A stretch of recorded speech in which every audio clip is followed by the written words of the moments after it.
All right, welcome back to Sidebar, our second show of the season. Week one of THL is done and dusted. Congratulations to all the teams and players that won in the first week. For those that didn't, you will have your chance this week, unless you've got the bye. All right, I'll introduce my show hosts for tonight.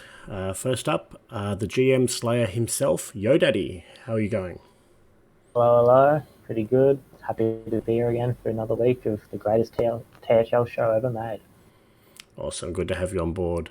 And my Bash brother from another mother, Reverb. Hello, hello. I'm also here to join on the greatest THL show ever made. Unfortunately, have not taken down a GM, but I'm hoping to get that chance. Well, there's plenty of time, especially if I can get you to sub in during the season. I'm ready for any GM. Throw them at me. Awesome. Alrighty, so tonight we're going to do things a little bit opposite to last time. We're going to kick off with Wild Series. Alright, so Wild Series week one is done. There were 3 matches played, with one team having the bye. This season, we will be covering Wild Player of the Week. Hearthstone will be covering the Standard Series Player of the Week. So, Yo Daddy, do you want to kick us off first up and tell us who is the Wild Player of the Week? Big congratulations this week to Pigpen, our wild player of the week. A lineup without at least a Druid or a Shaman deck is a very rare sight these days. Pigpen was the only player who didn't bring either of those two classes. His opponent didn't have Druid as well, which makes this the only matchup without the Druid this week. In this mirror of aggro decks, Pigpen took the best of Lasagna's Beast Hunter and reverse swept our newest board member's favourite class. Having the courage to bring a unique lineup, and additionally to have won with it, Pigpen rightfully deserves to be awarded the Player of the Week for Week 1. Congratulations. That message was from Copa. Yeah, congratulations, Pigpen. Nice win. First up. Yeah, okay. So from here, what we're going to do is we're going to have a look at one of the 3 matches from last week, and to have a bit more of a detailed look at that. I'll get you to talk us through this one, Reverb. Yes, our featured match for this week is F2L Viridian playing off against the Wild THL Fanatics. And as you can see with that scoreline, it was a fairly close one, 14 to 12. Interestingly enough, F2L Viridian only won 2 of the 5 games in the series, but they pulled through by winning 2 of the games in their matches in the other 3. So, in featuring Lazan and Pigpen, our player of the week, Lazan, Otters, and Memnarch were all able to just steal 2 games, and that meant Marty B and the Rotted Zombie getting the reverse sweeps were able to pull through. So, very, very tight game over there for everyone involved, and definitely shows neither of these teams are to be messed with. Wild THL Fanatics able to win 3 matches off F2L. That's a fairly solid showing, and I reckon proves that either of these teams can definitely end up in the finals. All right. Yo Daddy, did you have anything you wanted to say about this match? Just pointing out that it's very rare where you win 3 matches and you still lose, and this shows how every single game matters. So if you're down 2-0, just keep fighting. That point might make all the difference. Indeed. I can see there's a lot of Druid banned there. A lot of Druid brought. So I wonder if that trend's going to continue, or maybe things might get changed up a little. Hopefully. All right, Yoda, did you want to take us through the table for Wild after the first round? Yeah, after the first week, it's to be expected, but there's a group at the top with 20, 19, and 17 points. Those 3 teams are World Shakers, Shaker Symphony. It's a good thing to have Shaker in your name, guaranteed top 2. F12 Viridian, which we just covered. And then we've got Worgen Greases and APM, who didn't win in their first week, but still got a couple of points. And then Annoyo Punk Music has their bye this week. Next week, the bye is for World Shakers, so let's see if their 20 points carries them into the next week as well. overall, pretty competitive games. The two clear teams at the top from World Shakers and Shaker Symphony. All right. So, Daddy, do you reckon we've learned anything from Wild Week 1? Has it gone sort of as planned with, Shakers and F2L both winning? Is there anything to be learned from the first week? Remembering that there's only 6 matches for each team this season. There's a bye in 6 matches, so there's not a long season before playoffs. So, is there any learnings from this week? 1 week is not the biggest sample size, but it's gone as expected with World Shakers and F2L both winning their matches, and the Shaker Symphony showing they're not to be messed with as well. Um, Otherwise, a lot of new players have won their first match, so congrats to them. But no huge lessons to be learnt this week. All right. One thing we're going to be doing on the show throughout the season is we're going to be looking at a couple of matchups, individual matchups, for players that are undefeated, that are playing each other the following week. So, sort of like a match of the week in advance that we're looking at for next week. So we should have quite a few players that have won their first match. And there's probably going to be a few where they're playing against somebody else that's also undefeated. Is there a match that you would like to talk about for Wild, Yodity? Yeah, a matchup of two great players with Seth versus the Rotten Zombie. Both mainstays of the Wild THL, been around for years. The Rotten Zombie swept King Copernicus 3-0. We just covered that. And Seth beat Mike's Blue in a very tight 3-2 match. They're two great players. It'll be interesting to see who gets the upper hand this week. My money has to be on Seth. Yeah, Seth being the reigning MVP, 10-0 last season. Should be a good match. Rodded returning to Viridian, though, is going to have a lot of support there to help him build a really good lineup. So definitely a match to be watching out for. Reverb, which match would you like to talk about? Which match are you looking forward to? I'm looking forward to Lowbrow and Labore playing each other. Lowbrow coming off a fairly strong win, 3-1 over Waluigi, and Labore in a tight one over Otters, 3-2. So no sweep from either player. So pretty big matchup for two already undefeated players in round 2. Can only be undefeated for so long, especially with only 6 rounds. I reckon I'm going lowbrow on this one. Yeah, I always like seeing the decks that Labore comes out with. He's one of those explorative deck builders in Wild Series. We don't have a lot of people like these days. The number of people that net deck and just try and bring the best decks to ladder and things like that. Labore is one of those people that just really experiments, particularly with Rogue and Shaman. So I'm looking forward to seeing what he's going to bring next week against Lowbrow. Yeah. All right. Speaking of players and predictions, let's take a look at who we think might win MVP for Wild. I only need one name. It's only early in the season, I know, but is there a player? I'll start with you, Reverb. Who do you think might take out the MVP for Wild this season? Well, it is a tight season, but I'm gonna call my early spicy take. I'm gonna say Nice Jewish Owl, who missed out last season, is gonna get it this one. Strong start with the World Shakers, big win first round. They're gonna get it done this season. I love a spicy pick. Yo Daddy, who have you got for me? Who's going to win MVP in Wild?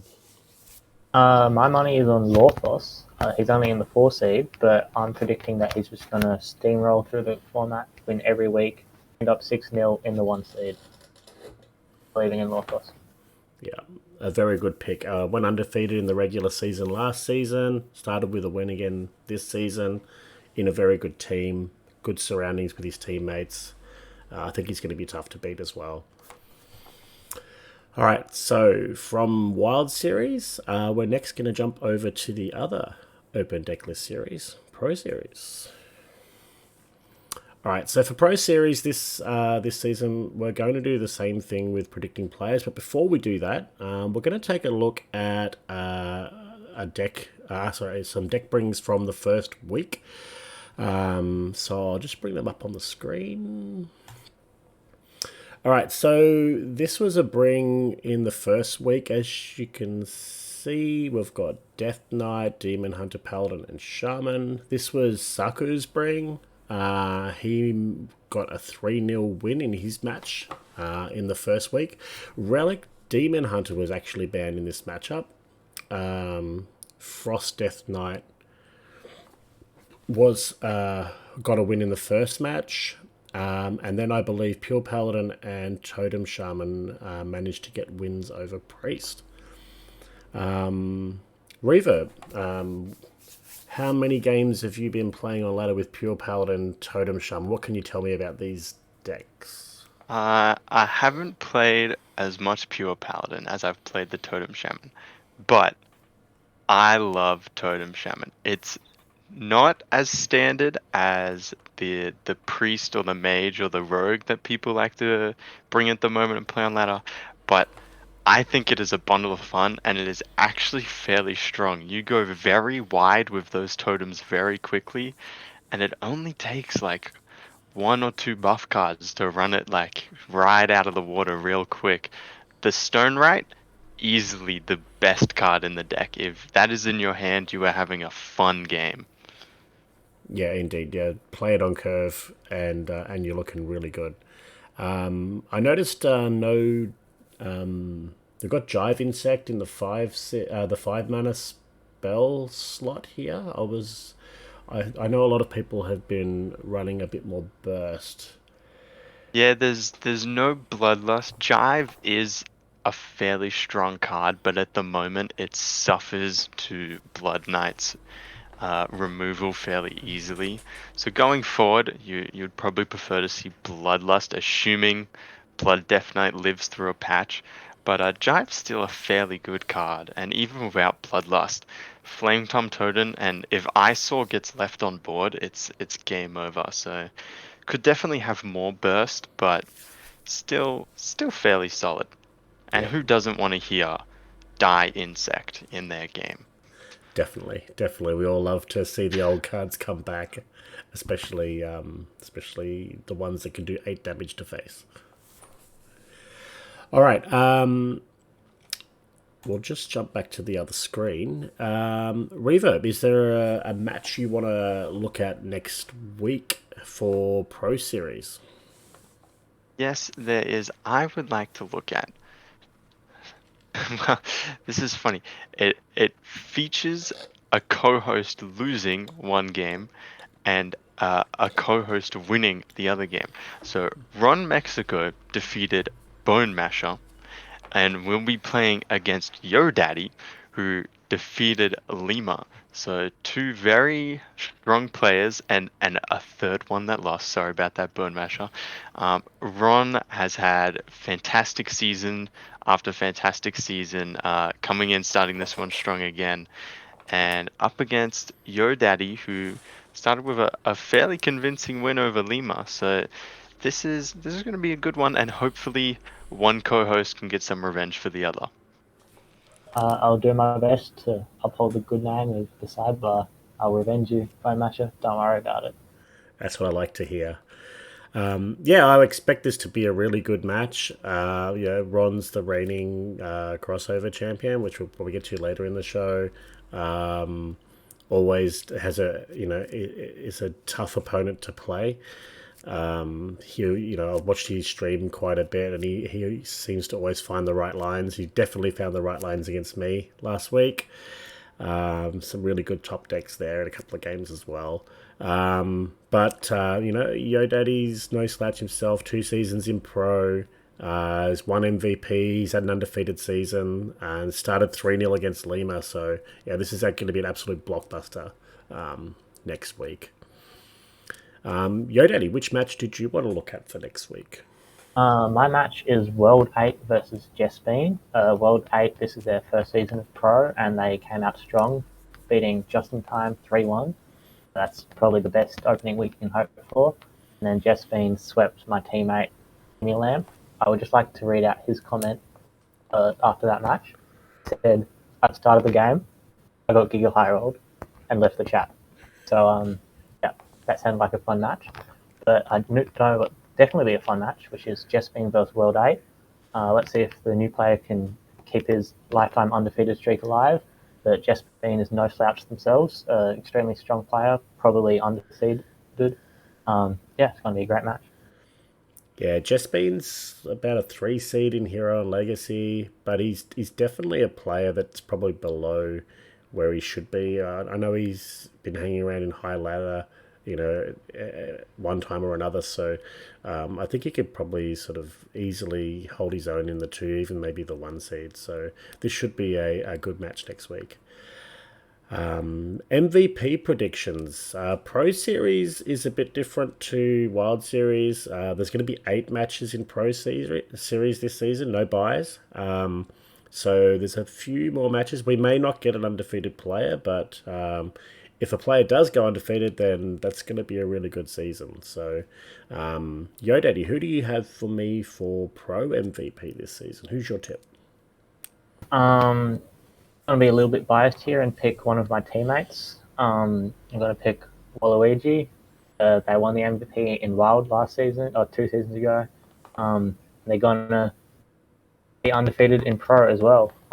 Just got all the faith in my teammate. He's going to go strong. Yeah, doesn't matter which of you, if you're playing Wild or you're playing Standard, good players is good players. So hopefully he treads lightly and doesn't step on too many toes. Reverb, who's your pick for Pro MVP?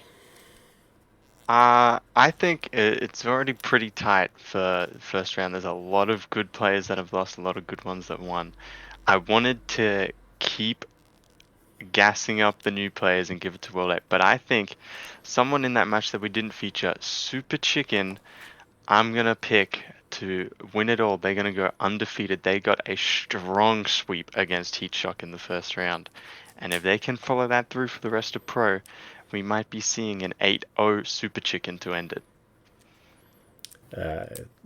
Yeah, Super Chicken's definitely a very strong player, especially when he plays on stream with his staircase behind him. And it wouldn't be unusual to see an 8-0 chicken season. That kind of looks like 3 eggs to me. All right, from Just need to get him on stream more with the stairs. Just sign up every week, Super Chicken. Make my prediction correct every week. Get on stream, put the stairs in the back. All right, from Pro Series, we're going to jump across to Hero Series.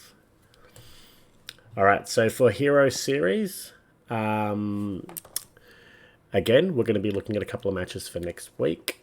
I might start with Yo Daddy. I'll start with you first this time. So Hero Series is the same as Pro Series. It's going to be 8 matches, no buys in Hero Series. Which match have you got to look at for next week?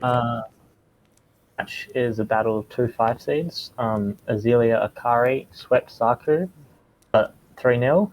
Saku had the lineup in Pro last week, but he got swept in Hero, so unlucky for him. And then Anfel defeated Quaz 3-1. Battle of the A's, Azealia Akari versus Anfel. Yeah, may the best 5 seed win. It's going to be a great match.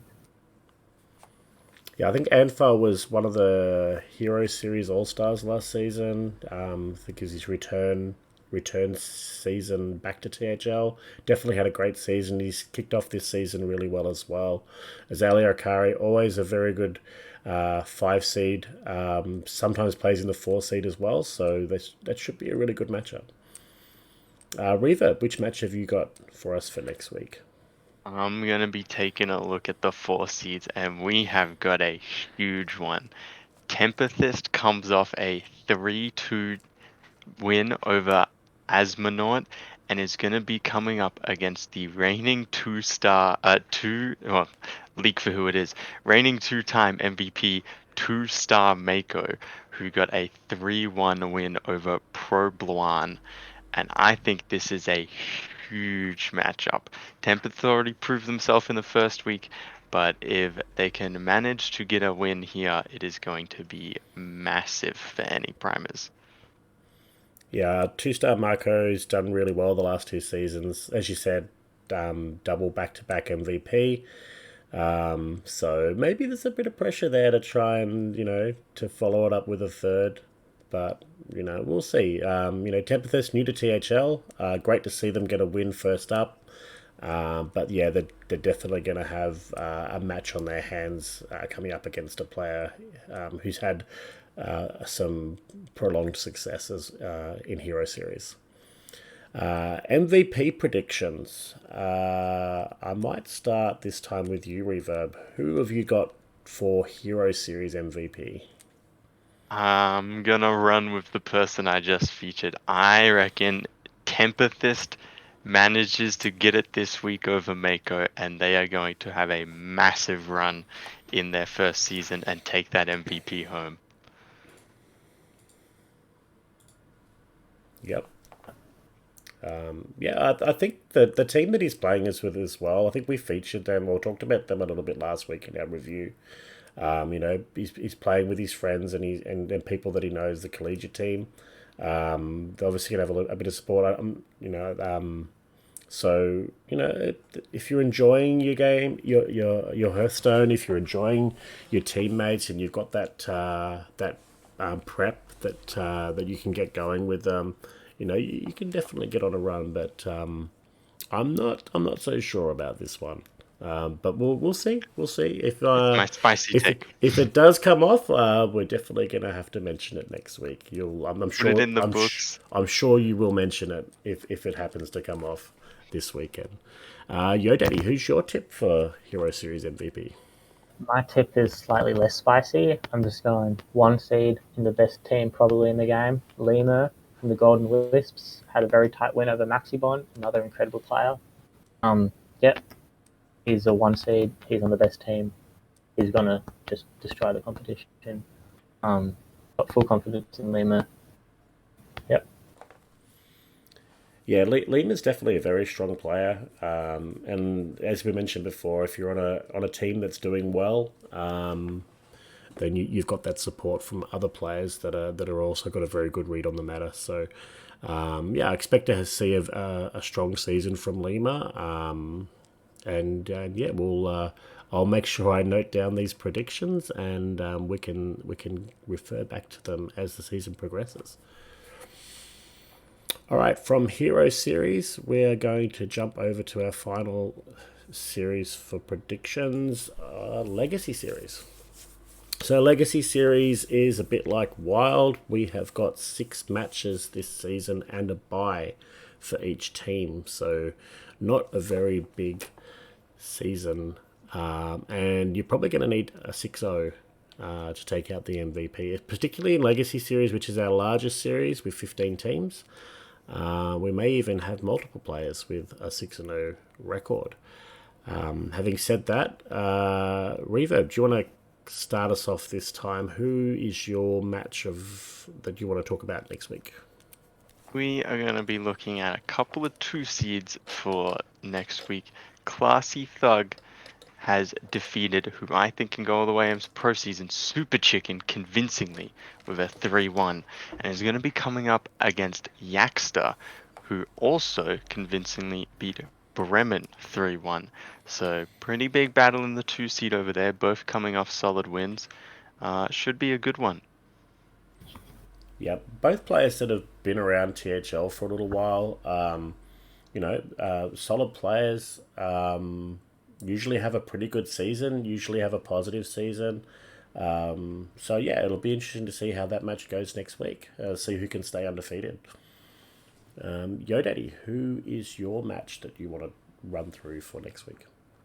Mine is a battle of the 4 seeds. Employee 427, who is one of the collegiate players that was brought over to THL, won their first match very convincingly against Disagreement 3-1. Then we got Old Hand Nomad Farmer, who defeated the Yellow Dart 3-0. Yellow Dart is a very strong player in the 5 seeds, so beat them 3-0. Great performance. So Nomad Farmer versus Employee 427. Yeah, to go for the under 427. Just keep their undefeated streak alive. Yeah, another new player to THL. Great to see them get a win in their first match. Nomad Farmer's been around for a while. I've had him in a couple of my teams. A very good prepper. It's no easy feat to get a 3-0 over Yellow Dart. I know I've lost myself to Yellow Dart at least a couple of times. So, Yellow Dart's a very solid player. A good win for him last week. And, interesting to see how they go this week. Best of luck to both players. MVP prediction. Quite a few players in Legacy. We've also got 5 players that didn't play last week that are still on 0-0. Do you have one name for me, YoDaddy, for Legacy MVP?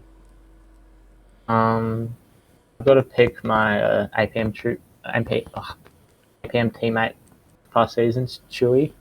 They won 3-1 in their first match. They were in the 1 seed. They're on the Rockstars of average size who won their week with a great team.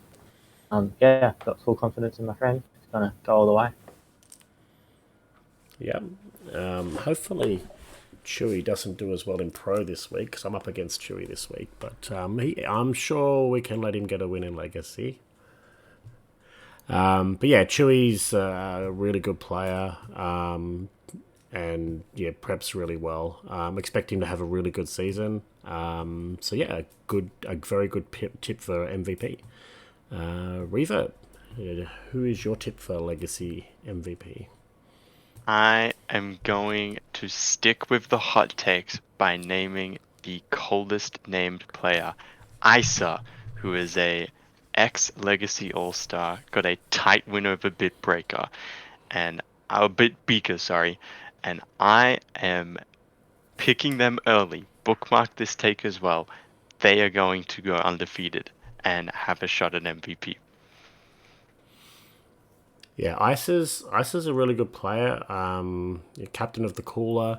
The Cooler won the Legacy title, I'd say, I think it's 3 seasons ago. I could be wrong, it could be 4. Really good player. Really solid down in the 4 seed. Probably should be a bit higher than a 4 seed, but yeah, tough opponent. I can see him having a good season as well. All right, we've looked at all of the series, who we think might win MVP, and just a couple of matchups that are happening next week for each series. Another thing we're going to be looking at this season is just taking a look at the crossover after each round, just taking a look at who the current top 5 are on crossover. So crossover is one of the awards that's given out each season for players that play across multiple series. So I think you have to play in at least 3 series. With no Pro EU this season, that just leaves Hero Legacy, Wild, and Pro. So we've got quite a few players that do play across at least 3 of those series. But let's take a look at who's currently in the top 5.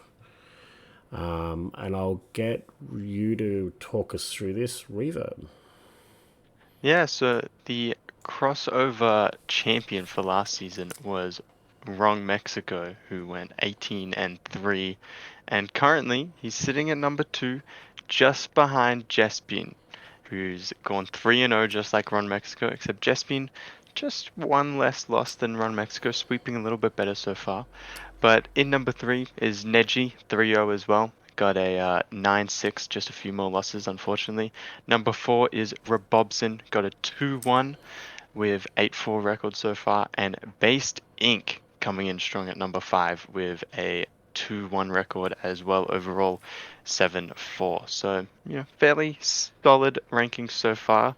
Wrong Mexico already has some early competition for that back-to-back championship crossover title that he wants. Yeah, and we've got quite a few players that are sitting just outside that top 5. I think there's a few more 2-on-1 players, some 1-on-1 players that had a bye in the first week, and even some 1 and 2 players. just because you started with a couple of losses, me against Ron Mexico, doesn't mean that you can't bounce back the following week and move yourself up the table. So yeah, we're just gonna have a look at where players are at, just the top five each week, just to see who the form players are across multiple series in THL. All right. One final thing we're going to do for the closed list series, we're going to take a look at the classes that were brought for both Legacy and Hero series each week. Try and do a bit of meta analysis, see if there's some trends that we can identify, some things that people have been doing, or maybe try and look at things that people shouldn't be doing. So we'll kick it off with Legacy series. So, Yodaddy, would you like to talk us through the class brings for the opening week of Legacy series? So Legacy series, as we all know, is a conquest series. So that just means bringing the good decks, win with the good decks, and you can see that here with everybody bringing Death Knight and 64 of them banning it. So that means Death Knight only was unbanned 6 times. And our second most brought deck was Demon Hunter. This wasn't banned much at all, but it was the highest win rate deck, 45-38 win rate. And then we've got like our next category of decks, of classes, with Mage, Paladin, Priest, and Rogue. These were all relatively even. Mage didn't go that well, but it's pretty weak. Shout out to the one person who brought Warlock and Warrior. Warrior had a better win rate than 6 other classes, so maybe it's the sleeper. I'm not sure. But yeah, bring Death Knight, bring Demon Hunter, unless stuff gets nerfed. Yeah, we can definitely see a trend that a lot of people were looking at 5. Probably leave Mage out and Druid out. There's the sort of 5 main classes here, at least for Legacy series. Death Knight, we all know, is probably a bit overtuned. I think if you Frost is really good into a lot of things, and then one of the only things it loses to is also another Death Knight deck. So, your opponent's not going to bring the answer if you're banning it. So, so yeah, it's in a good spot at the moment. Death Knight, if you're a Death Knight enjoyer, definitely good times for playing the class. But yeah, other than that, yeah, sort of 5 main classes here. But even for the classes that weren't brought as much, I don't think it's too disastrous there. I mean, most of those are pretty even. Even Hunter 4 and 3, Shaman 3 and 3, Warrior 1 and 1, Druid 7 and 4. So there's some good stats there in the matches that they were played in. Reverb, did you have anything you wanted to say about Legacy Series classes? Whoever got that win with Warrior, please tell me what to do. I was testing a Warrior list the other day. I lost 3 games in a row. I deleted it. I don't know how you've done it, but you have found the winning formula. Other than that, yeah, looks fairly good. Hunter is probably almost like a disappointment for me. I personally quite like Hunter, and I think it has some cool decks. Obviously, people don't want to be bringing it to THL though. But Priest seems to have had a strong showing as well. So we'll see how it changes. I think a lot of people are expecting a patch, and maybe Death Knight might not be brought by literally every single player in the series next week. Yeah, I think that Warrior win was over a Demon Hunter as well. So I would like to see a replay of that match. And They have the sauce to win over Demon Hunter. yeah, yeah. So yeah, I would have liked to have seen a replay of that for sure. All right, from here we're going to take a look at Hero Series. Reverb, do you want to run us through the classes for Hero Series?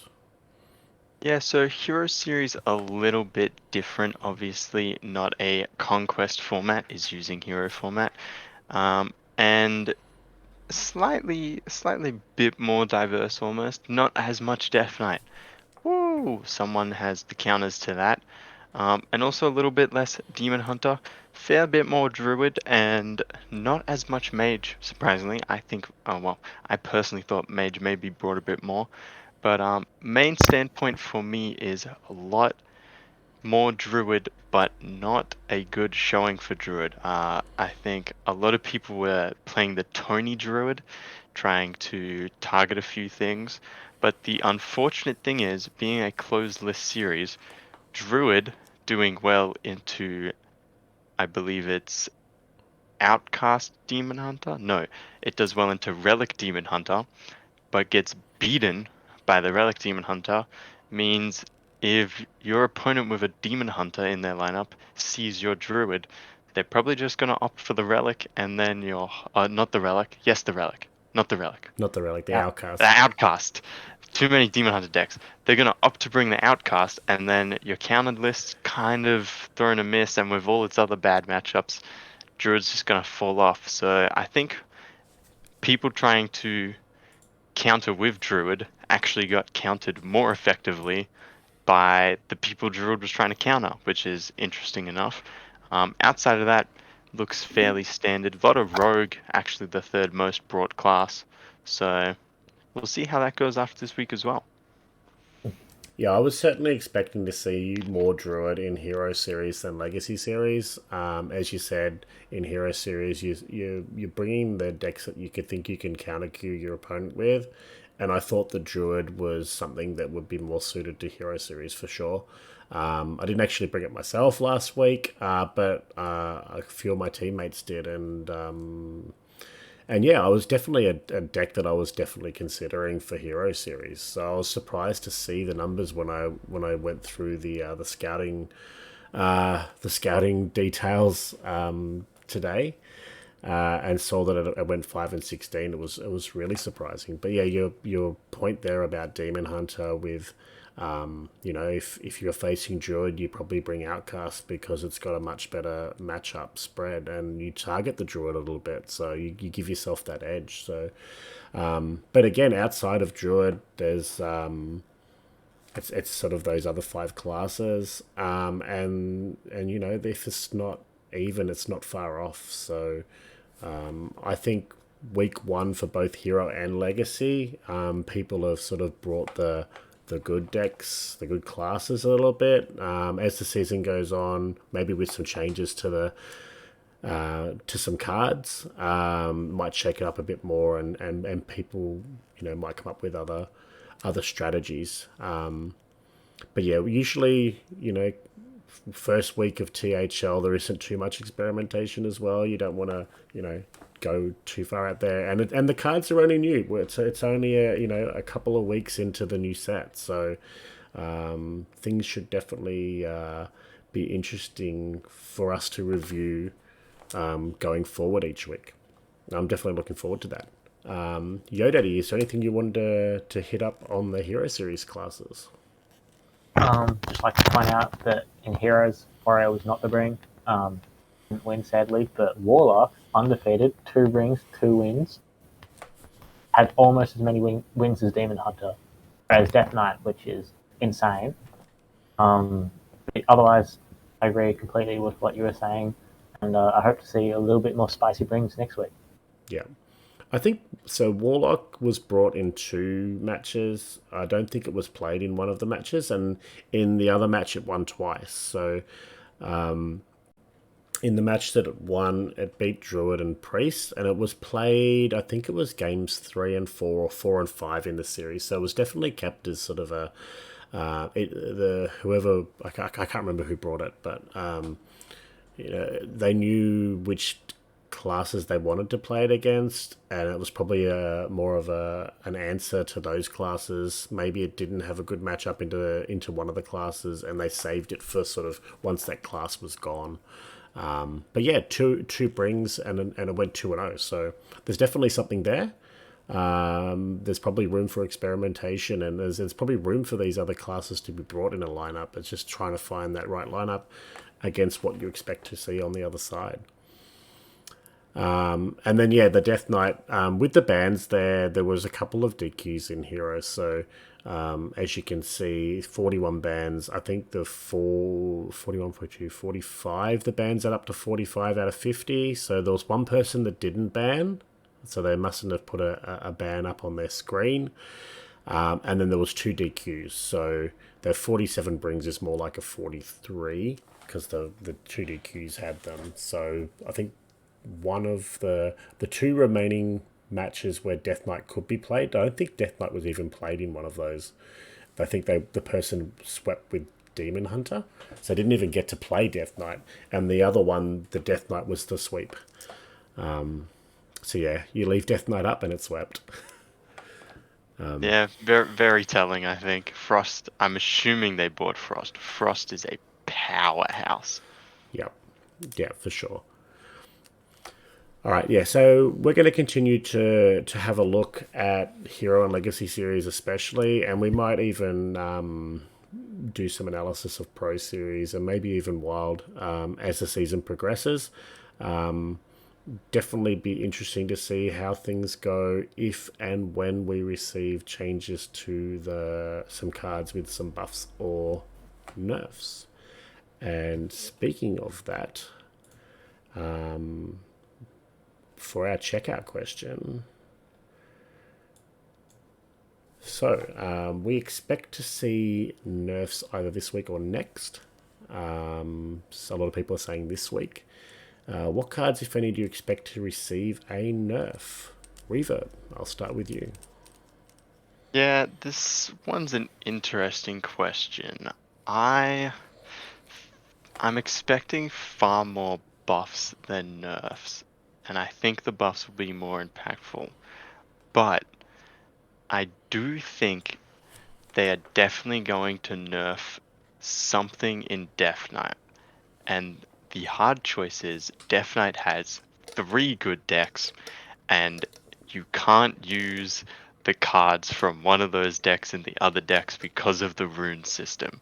So I think it would be an over nerf if they hit something from all 3, like if they hit Frost Fury and a Blood card and like Grave Strength or something. But I reckon for Frost Fury's got it out for. I don't think that's the 7 mana freeze spell.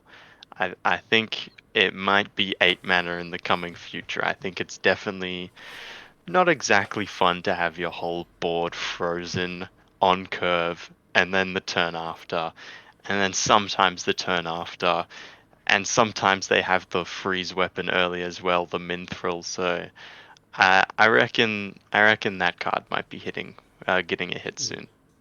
Kind of gives Shaman vibes, doesn't it? Freeze your board next Yeah, turn, freeze your board next turn. We've had this meta before.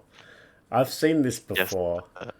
The wild players understand the shudder feel, but thankfully, standard players get the luxury of not having to sit through that for too long. So We had it for a little bit, but there's not too much. Well, there is a mass silence card that's still in standard, so there is that option. Like you just don't board lock maybe they yourself. need to tie their shoelaces a little bit and start teching some mass silence.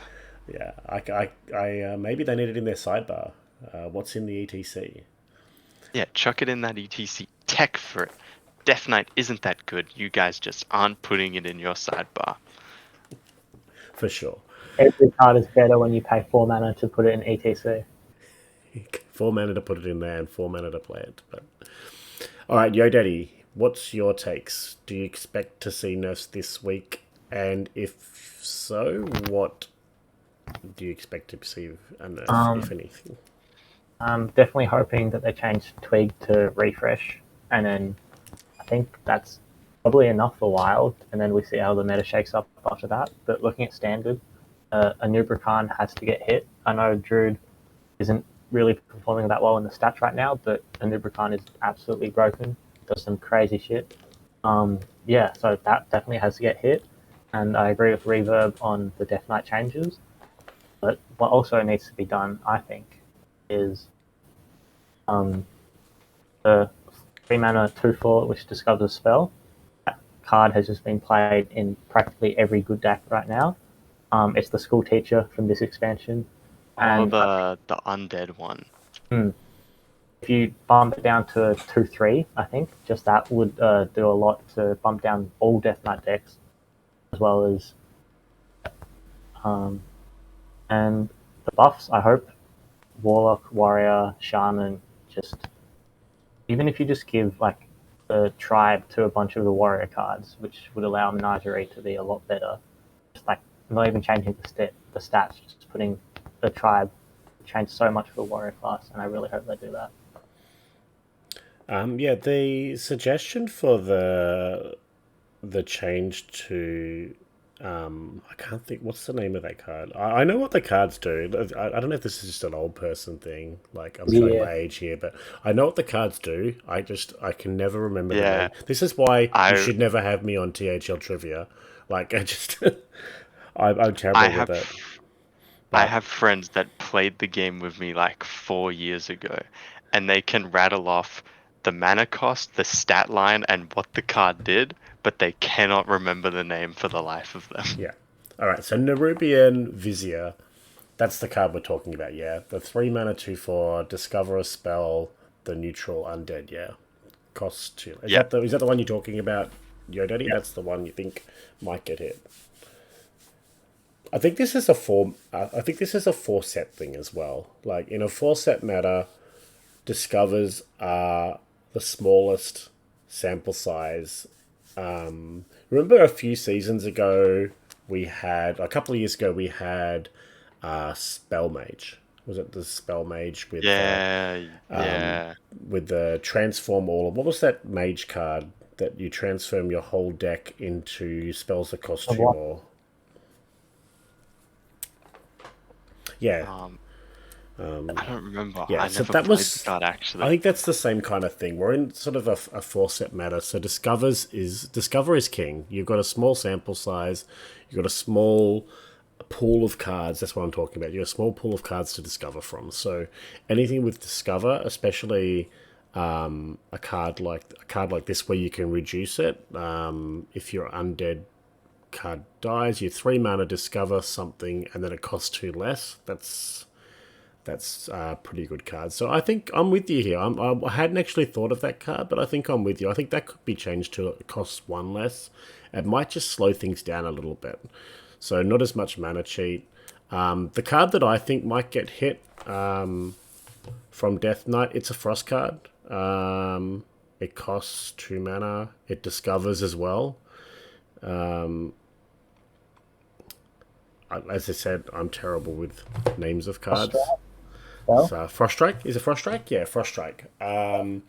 If you can for Frost Death Knight is really good at removing your board without having to lose, without having to trade off anything. So that if you can put a minion down on turn 1, turn 2, and they have to try and answer it with minions as opposed to being able to just remove it with a spell that then discovers a spell in a small pool of cards. If they can knock that back to 3 mana, that might it might make it a bit more difficult for that deck. So that's my card. I think that if anything gets hit from a Frost card, I think that's the card that I would hit. But I'm not a designer or anything. It's probably a terrible choice. I'm sure there's better people at Blizzard that know what they're doing, that might have some good ideas on how things can be changed around. Deck of Lunacy, thank you, Geranium. Yes. So hopefully we get some changes soon. Death Knight, as we saw with the stats that we just covered, Death Knight being brought by nearly everybody in Hero and Legacy series, and I think Pro as well, and pretty much banned by just about everybody as well. So being able to buff a few cards, bring some other classes back into it, just shake things up generally, get some more experimentation, launch the set again with some freshness as well. All right, that's pretty much all we've got to cover tonight. want to thank my co-hosts for all of their hot, spicy takes tonight. Reverb, did you want to add anything you want to say before we go? No more spicy takes to close from me. Only other spicy take I've seen is in chat. Geranium says, nerf every warrior card. Do not let the legacy champion that won a game with it win anymore. Get rid of every warrior card. Just delete Warrior. Let's go back to a 9-class game. Why not? Well, it was pretty much deleted last expansion as well. So I do remember playing Warrior in THL at some point. I do. Yeah, back when Nessie could get smite and it all cost 1 mana and it was good times, and then it got taken out the back and hasn't been seen since. Yeah. Poor Warrior. Yo Daddy, any last takes from you? I think we've covered it all. I would just like to point out that yesterday I played Warrior on ladder. Positive. I think I was about 5-4, so I'm calling that a win. Oh, well, I'll expect to see you bringing Warrior to THL this week. Whoever's playing Yo Daddy this week, I think that's you, Rod Mexico. Be on the lookout for Warrior. You heard it here first. All right, thanks, guys. Thanks for everyone that's tuned in. Just a reminder that Hearth Center will be live again later tonight when they are on at 9 p.m. So Lotus and the crew will be back for their review of Hero, Pro, and Legacy Series matches last week. If you have a match that you want streamed, we have match shows on Friday, Saturday, and Sunday. Just go to the THL Discord under the Stream Match Requests channel. Other than that, thanks again for tuning in. We will see you again next week, same place, same time, for another episode of Sidebar. All right, bye for now. Bye. Hey.